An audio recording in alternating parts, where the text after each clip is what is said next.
आपकी फेवरेट फसल कौन सी है जी? अब अटका दिया। प्याज लगा लें, मूली लगा लें, मौके मौके की बात होती है। पिछले साल तो प्याज बहुत बेहतर रही, अब की बार प्याज नॉर्मल रहेगी शायद। प्रजातंत्र के 4 स्तंभ हैं, तो ऐसे में खेती के भी 4 स्तंभ मानता हूँ। ठीक है। पहला हमारा परंपरागत खेती, दूसरा हमारा सब्जी वर्गीय, तीसरा बागवानी और चौथा पशुपालन। ठीक है। नमस्कार सभी साथियों को, मेरा नाम है जुगनू चिल्लर। आज खड़े हैं रेवाड़ी ज़िले के अंदर निमोट गांव में और कृष्ण जी हमारे साथ हैं।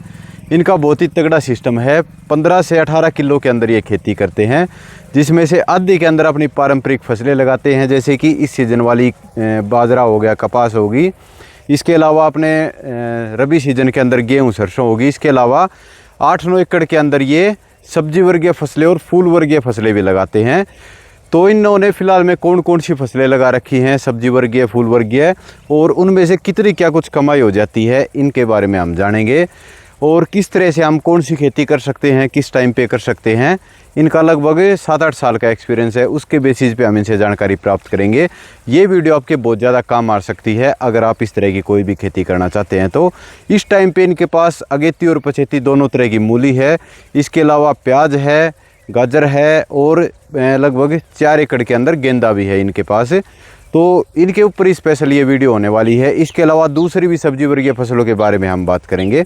नमस्कार जी। नमस्कार जुगनू भाई जी, आपका मेरे यहाँ पे पधारने पे हार्दिक स्वागत है। धन्यवाद जी। दर्शकों का भी मैं धन्यवाद करना चाहूँगा। राम राम सभी को। तो जैसे मैंने बताया, निमोट गांव है, ये रेवाड़ी ज़िले का है और लगभग 15-18 एकड़ ज़मीन आपके पास है, जिसमें कुछ खुद की है और कुछ ठेके वाली भी है। ठेके वाली ज़्यादा है, मेरी परंपरागत ना जो अपनी पैतृक है वो तो लगभग 8 एकड़। 8 एकड़। चलो, यहाँ पे ठेके की बात करें तो एक साल का कितना ठेका है जी? यहाँ ठेका 20, 22, 25 हज़ार रुपये। 30। ठीक है, हाईएस्ट है। ठीक है। और पानी मिठाई होगा यहाँ पे? ठीक है। इस टाइम पे जो सब्जी वर्गीय फसलें हैं वो कितने एकड़ के अंदर हैं आपके पास? अभी मेरी ये 1 एकड़ की तो ये पीछे मूली लगी हुई है, जो लगभग मैंने 1.25 लाख की बेच दी और 1-2 चक्कर और जाएंगे मेरे। किस टाइम पे आपने लगाई थी मूली? ये मेरी मैंने लगाई थी 17 अगस्त को। ठीक है। और बीज कौन सा लिया जी आपने? बीज था सिजेंटा का एवरी वाइट। ठीक है, बढ़िया निकली है। बढ़िया। लंबाई कैसी गई, साइज कैसा रहा इसका? बढ़िया पोजीशन पे रही है और बस एक 5-7 दिन लेट हो गया, नहीं तो यही जो मैं बता रहा हूँ ना 1.25 लाख की बेच चुका। हाँ जी। यही 1.5 लाख से ऊपर चली जाती है, क्योंकि भाव अच्छे मिल जाते हैं हमें। अब की बार तो 2-2 लाख की भी बिकी है 1 एकड़। चलो जी। हाँ, अगेती तो जी हमेशा ही ऐसे बिकती है, बढ़िया बिकती है जी। बाकी मौसम के अनुसार रह जाता है। देखो, मैं आपको एक बात बताना चाहूँगा कि अच्छे साथियों का होना बहुत ज़रूरी है कामयाब होने के लिए। बिल्कुल। और एक पिछले वीडियो में मैंने बताया था, न्यू अमर किसान सेवा केंद्र वाले डॉक्टर कृष्ण जी। हाँ जी, हाँ बहुत जी। बेहतर आदमी है। लेकिन हमारे एरिया में एक और बहुत पॉपुलर आदमी है, यशपाल भाई जी रातावाड़े, जिनकी रातावाड़ा के नाम से दुकान है अटेली मंडी में। ठीक है। तो वो बड़े भारी विश्लेषक हैं इस चीज़ के। उनको मार्केट पे इतनी नज़र रहती है उनकी कि अभी 1 एकड़ में मैंने बाद में भी मूली लगाई है। ठीक है। बाद में ठीक है। उनका एक सिस्टम है कि वो कहते हैं कि भाई यदि प्याज महंगी है तो मूली बिकेगी। ओके, सलाद के रूप में, जैसे उसकी हाँ, जगह पे फिर ये चलेगी। तो मैंने यशपाल भाई से अभी 5-6 अक्टूबर को पूछा, मैं कहा भाई मेरे पास 1 एकड़ और बची हुई है ज़मीन, उसमें अभी क्या लगाऊं? मैं कहा गेंदे थे, अगेते वो ख़त्म हो गए थे, तो उसके बाद में जगह खाली है। वो ने बोला सही 10 एकड़ में लगा ले मूली और गाजर अभी। ठीक है, वो बिकेगी मतलब है। हाँ, चलो बढ़िया है। अक्टूबर के महीने में उसने कहा कि 10 एकड़ में लगा ले चाहिए मूली और गाजर। ठीक है, ठीक है। और उनका जब भी इस टाइप का कोई बात होती है ना, पिछले साल मैं उनके पास से बीज लेने गया प्याज का, तो उन्होंने कहा कि भाई बस 1 एकड़ में लगाओगे। मैंने कहा भाई गेहूँ बो दिए। बोल गेहूँ बा के फिर लगा दो प्याज। ठीक है। तो क्या एक्सपीरियंस रहा फिर? वो भाव अच्छा मिला था? वो 1 एकड़ में ही लगाई, 3 लाख रुपए की प्याज बिकी मेरी। जबरदस्त था जी। तो गेहूँ जोत के भी लगा लेता तो भी कोई बात नहीं थी। तो सही बात है, साथी अच्छे होने बहुत जरूरी है। बिल्कुल, की सलाह बहुत बेहतर होती है। ठीक है। प्याज की बात करें, कितने एरिया के अंदर है प्याज? प्याज अपनी 1 एकड़ में है। 1 एकड़ में है। कण वाली प्याज लगाई थी या बीज पौध तैयार करके लगाई थी? तो इस सीजन में तो वो ही लगती है अपनी ये गंठी वाली, गंठी कण वाली जिसको बोलते हैं, जो अलवर वाला जो बीज बहुत ज्यादा फेमस है। साइड से लेके आया, आप भी वहीं से लाए थे? क्या भाव बीज मिला था आपको? मेरे को 3000 रुपये क्विंटल मिला था बीज। 1 एकड़ के अंदर कितने क्विंटल लग गया? मेरी बेड पे लगी है तो 10 क्विंटल में सर गया मेरा। ठीक है। और बेस्ट विधि कौन सी है? बेड वाली ठीक है या वैसे डोल बना देते हैं या प्लेन खेत पे लगाएं, कौन सा? मैं तो बेड वाली को सबसे बेस्ट मेरी बेड पे सर्दियों वाली की तो ये लगा लो 506 मन एकड़ की प्रोडक्शन थी। और इसकी कितनी उम्मीद है जी? इसकी तो मैं सोचता हूँ वो जैसे 200 क्विंटल अब वो होगी थी। हाँ जी, हाँ जी। इसकी तो मैं सोचता हूँ 100 क्विंटल हो जाए तो बहुत है। ठीक है जी। और भाव क्या कुछ मिलने की उम्मीद है? भाई 20-25 से तो प्लस रहेगा, इतना रहना चाहिए। अभी तो 40-50 चल रहा है मार्केट में। ठीक है, लेकिन फिर भी ये सोचता है कि 20-25 प्लस रहेगा।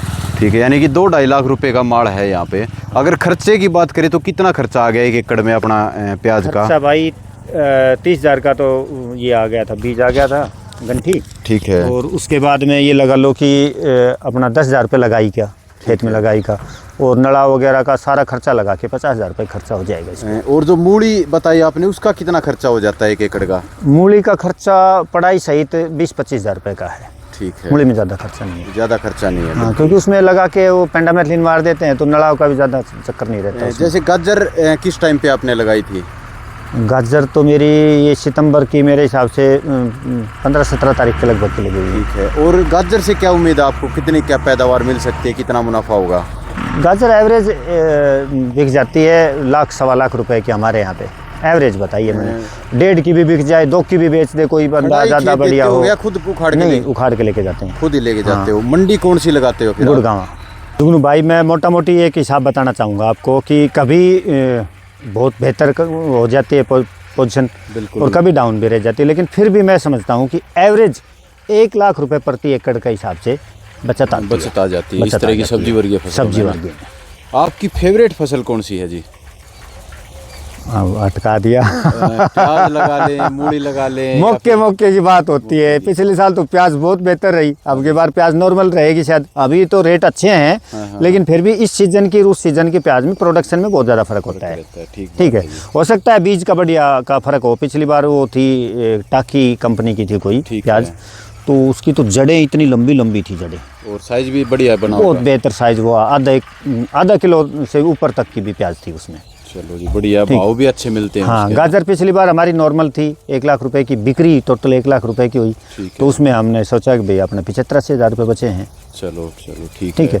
अगर गेंदे की फसल की और बात करें तो उसमें मोटा मोटा सा कितना खर्चा लग जाता है, कितनी बचत आ जाती है? तो मैंने एक बार तो मेरा 4,07,000 रुपए का 1 एकड़ का बिका। हाँ जी। फिर उसके बाद में उसमें नवरात्रों वाले में, दिवाली वाले नवरात्रों वाले में मैं पिट गया। हाँ। मेरी 90,000 के लगभग की सेल थी 1.5 एकड़ की, तो उसमें तो मेरे को कुछ बचत नहीं आई। नहीं, जो खर्चा लगा था वही। फिर चैत्र वाले नवरात्रे आए, उसमें फिर 2.5 लाख रुपए की 1 एकड़ की बिक्री हुई मेरी। ठीक है। और अब की बार काफ़ी पिट लिए, लेकिन फिर भी मुझे है संभावना कि भाई मैं एवरेज मानता हूँ। ये जो बाड़ी की फसल जो भी कर रहा हूँ मैं, चाहे उसमें टमाटर है, मिर्च है, सभी का मैं एवरेज निकालूंगा। तो यदि साल में मैंने 8 एकड़ में एक सीजन की, 8 एकड़ में एक सीजन की तो मेरी 16 लाख रुपए की बचत आएगी है ना, उसमें कोई शक नहीं है। अगर टमाटर मिर्च की बात करें तो वो कौन से सीजन वाली लगाते हैं और कितने एकड़ लगाते हैं? टमाटर मिर्च हम लगाते हैं ये दिसंबर लास्ट में या जनवरी की फर्स्ट में।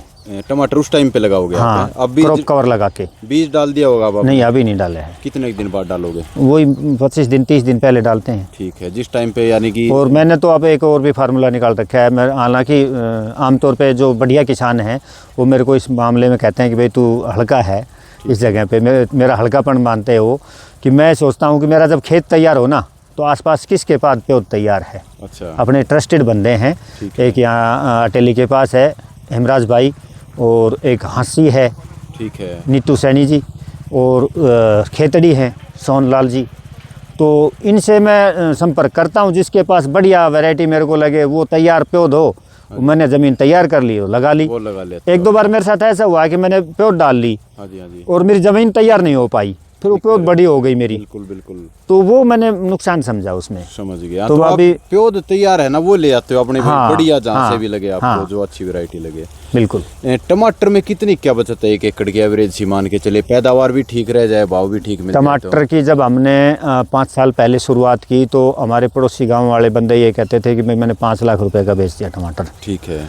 लेकिन हमने जब से लगाने शुरू किए हैं तो रेट हमारा लगभग डाउन ही रहता है, और एक टाइम तो ऐसा आता है कि 5 रुपये 4 रुपये भी हमारा टमाटर बिकता है। ठीक कह रहे हो, 100 रुपये कैरेट। लेकिन 10 रुपये किलो का भी हमारा टमाटर बिक जाए तो हमारा 2 लाख रुपए तक का टमाटर एक यानी कि 301 रुपये की कैरेट बिक जाती है, तो ठीक ठाक है, मुनाफा मिल जाता है। 250 का भी बिक जाता है ना, तब भी बात बन जाती है। लेकिन ये 100 रुपये के बिकते हैं ना, तब दिक्कत आती है उसमें। तो ये खर्चा ही पूरा, खर्चा तो जो लगना है वो लगना है। कोई बाड़ी की खेती में या कोई भी फसल है उसमें खर्चा जो लगना है वो लगना है। सही बात है। अब 10,000 बचे, 20,000 बचे, 30,000 बचे, वो तो ऊपर के हो गए सही ना। बात है। 1 एकड़ में से कितनी कैरेट निकल आती है टमाटर की? टमाटर के भाई जी सच बात बताऊं, मेरे को काउंटिंग नहीं पता टमाटर की कैरेट की। ऐसा बोलते हैं कि भी मिनिमम 1000 कैरेट तो निकल आती हैं। इतनी निकल जाती हैं। मैं लगभग मेरा अलग है थोड़ा शेड्यूल। ठीक है। मैं कैरेट से डरता हूँ। अच्छा। मतलब मैं देखता हूँ आमतौर पे ना, ये पता नहीं किसकी गलती है किसकी नहीं है, भाई साहब कैरेट खा जाते हैं। कैरेट तो खाते हैं, बिल्कुल कैरेट खा जाते हैं बंदे।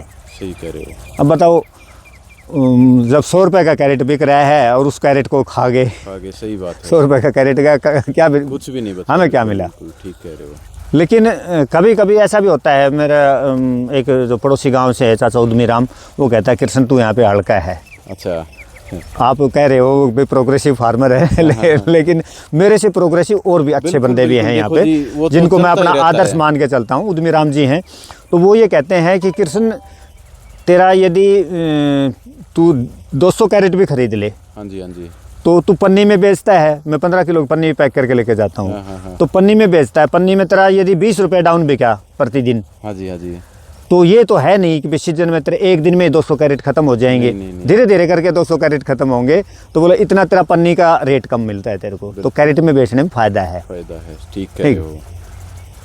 बस यही है, कैरेट हमें एवरेज लेने पड़ेंगे, ज़्यादा बहुत बेहतर लेंगे तो उल्टा देने का मन ही नहीं होता, ख़राब कैरेट देंगे, हमें टूटा हुआ कैरेट देंगे। किसान भाइयों को आप क्या सलाह देना चाहोगे? अपने 8-7 साल का जो एक्सपीरियंस है उसके आधार पे बताओ, कौन सी खेती करनी चाहिए, कौन सी नहीं करनी चाहिए?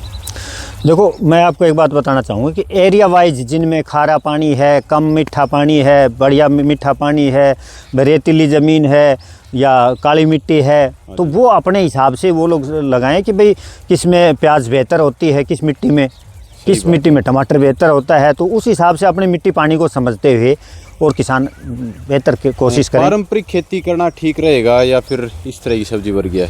देखो, पारंपरिक को हम छोड़ नहीं सकते, क्योंकि वो आधार है, बेस है हमारा। सही बात है भाई, यदि गेहूं नहीं लगाएंगे तो हम खाएंगे क्या? सही बात है। सरसों नहीं लगाएंगे तो तेल कहाँ से आएगा? सही बात। तो वो कीजिए, वो ज़रूरी है, लेकिन उसके साथ साथ हमें ये जो अपनी सब्जी वर्गीय, फूल वर्गीय, ये ज़रूरी खेती करनी चाहिए। जुगनू भाई, मैं एक बात मानता हूँ कि जैसे कहते हैं ना भाई प्रजातंत्र के 4 स्तंभ हैं, तो ऐसे में खेती के भी 4 स्तंभ मानता हूँ।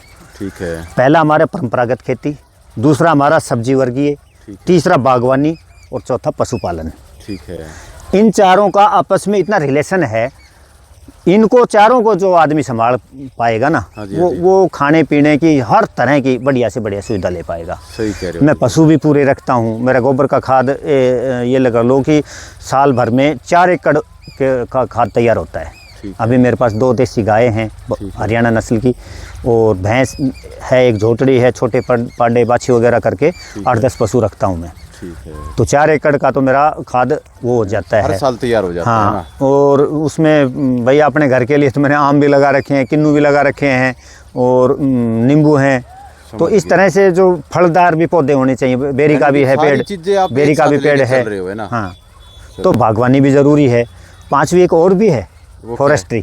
अच्छा। अच्छी इनकम देने वाली, जो जिसको कह सकते हैं ना आलसी किसान, उनके लिए वो बेहतर है। फेदे लगा दिए, दौड़ पे लगा लो, चाहे पूरे खेत में लगा लो। हाँ जी। वो फॉरेस्ट्री का भी प्लांट लगा रखे? फॉरेस्ट्री का मैंने 8-10 साल पहले लगाए थे हमने, एलेंथस के, ये जो उल्लू नीम बोलते हैं ना, ये लगाए थे। तो हालांकि उसमें थोड़ा सा हम पहले सांस भूल गए, जल्दी बेच दिए, वरना उसके 1 साल बाद में फिर 400 रुपये क्विंटल का रेट आया था। और आपको उस टाइम पे कितना मिला था? हमें मिला था 250 रुपये का। इस जगह पे ज़मीन है जहाँ पे पैदा ठीक ठाक नहीं हो पा रही, पानी वानी देने में भी दिक्कत होती है, वहाँ पे लगा दूँ इस तरह की चीज़ें लगा। भाई, हमारे एरिया में तो एलेंथस कामयाब हो सकते, जहाँ पानी का एरिया है वहाँ पे सफ़ेदे लगा सकते हैं, वो पॉपुलर है। बिल्कुल। तो फॉरेस्ट्री का भी कर सकते हैं। देखो, मैं तो एक चीज़ मानता हूँ, हमारे बड़े बुजुर्गों का बड़ा आशीर्वाद रहा है मेरे ऊपर, जिन्होंने इतनी समझदारी की मेरे को बातें बताई कि भाई ये जो अपना मानव शरीर मिला है ना, इसका जितना ज़्यादा से ज़्यादा हो उसके प्रयोग लेना चाहिए, और अच्छे रास्ते पे चलना चाहिए, अच्छे साथियों का सहयोग लेना चाहिए, और अच्छे को ही बढ़ावा देना चाहिए। गलत आदमी को बढ़ावा नहीं देना चाहिए। सही बात है यार। मैं तो कोशिश करता हूँ कि भाई मेरी कमाई का 1 रुपया भी गलत आदमी के पास नहीं जाए। ठीक बात है, होना भी ऐसा ही चाहिए। हाँ, अच्छे आदमियों के लिए अपने दरवाजे खुले हैं, क्योंकि हमारे बुजुर्गों ने संस्कार ऐसे दिए हैं। सही बात है। ठीक, बहुत बहुत धन्यवाद जी इतनी अच्छी जानकारी देने के लिए। और उम्मीद करते हैं कि कृष्ण भाई साहब के द्वारा दी गई जानकारी आपको अच्छी लगी होगी। इस वीडियो को दूसरे साथियों के साथ भी ज़रूर शेयर करें। बहुत ही ज्ञान की बातें हैं साथियों, ये नॉर्मल बातें नहीं है, हर कोई ये बातें नहीं जानता है। तो अपने जो भी साथी हैं खेती करते हैं उनके पास ये वीडियो ज़रूर से ज़रूर पहुँचाएँ। वीडियो देखने के लिए बहुत बहुत धन्यवाद। आपका दिन शुभ रहे। जय जवान जय किसान जय विज्ञान।